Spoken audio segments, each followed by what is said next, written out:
সরকারি চাকুরিজীবীদের জন্য একটি যুগান্তকারী এবং অত্যন্ত স্বস্তিদায়ক খবর নিয়ে এলো আজ সচিবালয়ে অনুষ্ঠিত একটি ম্যারাথন বৈঠক। প্রিয় সরকারি চাকুরিজীবী ভাই ও বোনেরা, আজকের সকালের আপডেট নিউজে আপনাদের স্বাগতম।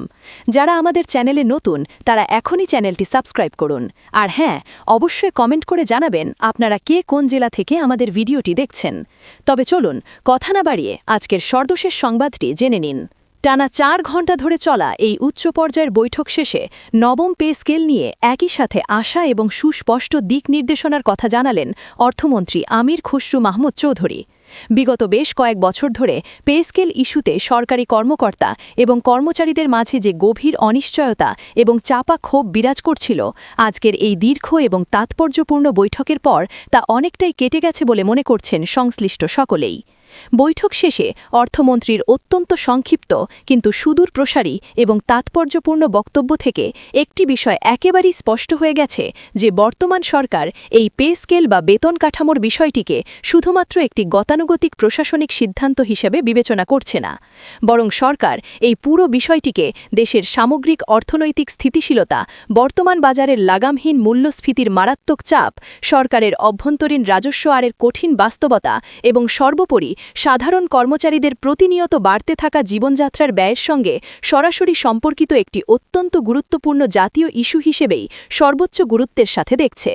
আজ দুপুর থেকে সচিবালয়ের একটি নির্ধারিত এবং সুরক্ষিত কক্ষে এই অত্যন্ত হাই ভোল্টেজ বৈঠকটি শুরু হয়। এই অত্যন্ত গুরুত্বপূর্ণ এবং নীতি নির্ধারণী বৈঠকে সরাসরি উপস্থিত ছিলেন বর্তমান সরকারের মাননীয় প্রধানমন্ত্রী তারেক রহমান। তার সাথে এই দীর্ঘ আলোচনায় অংশ নেন অর্থ মন্ত্রণালয়, জনপ্রশাসন মন্ত্রণালয়, পরিকল্পনা বিভাগ এবং সরকারের আরও কয়েকটি অত্যন্ত গুরুত্বপূর্ণ আর্থিক ও নীতি নির্ধারণী প্রতিষ্ঠানের শীর্ষ কর্মকর্তারা।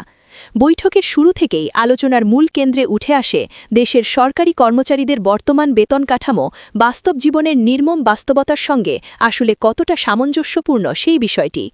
গত কয়েক বছরে বাজারে নিত্য প্রয়োজনীয় প্রতিটি পণ্যের অবিশ্বাস্য মূল্যবৃদ্ধি, বাড়ি ভাড়া, যাতায়াত খরচ থেকে শুরু করে চিকিৎসা এবং শিক্ষার ব্যয় সরকারি কর্মকর্তা এবং কর্মচারীদের, বিশেষ করে যারা নিম্ন এবং মধ্যম আয়ের স্তরে রয়েছেন, তাদের উপর ঠিক কতটা অমানবিক চাপ তৈরি করেছে তা নিয়ে বৈঠকে বিস্তারিত এবং চুলচেরা বিশ্লেষণ করা হয়।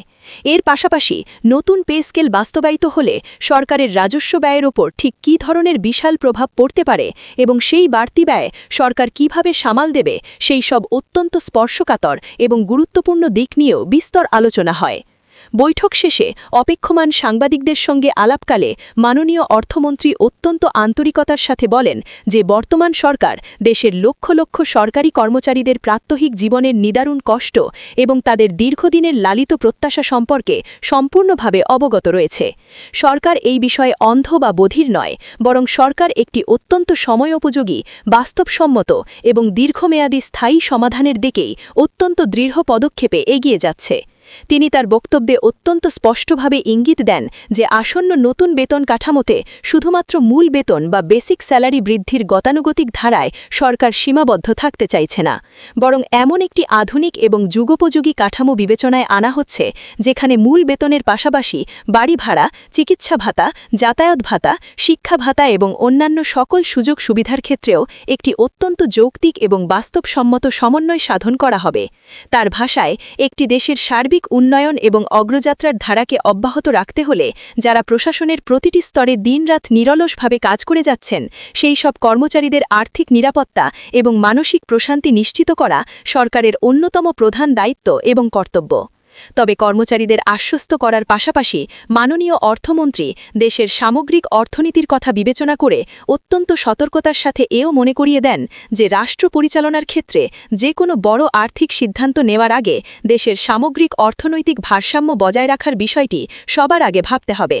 বর্তমান বিশাল বাজেট ঘাটতি, বৈদেশিক ঋণে ক্রমবর্ধমান চাপ এবং দেশজুড়ে চলমান মেগা উন্নয়ন প্রকল্পগুলোর বিপুল ব্যয়ের হিসাব নিকাশ অবশ্যই সরকারের বিবেচনায় রাখতে হবে। আবেগ দিয়ে নয়, বরং বাস্তবতার নিরিখে সিদ্ধান্ত নিতে হবে। আজকের এই দীর্ঘ এবং অত্যন্ত ফলপ্রসূ বৈঠকে মাননীয় প্রধানমন্ত্রী তারেক রহমান অত্যন্ত দৃঢ়তার সাথে একটি যুগান্তকারী নির্দেশ প্রদান করেছেন।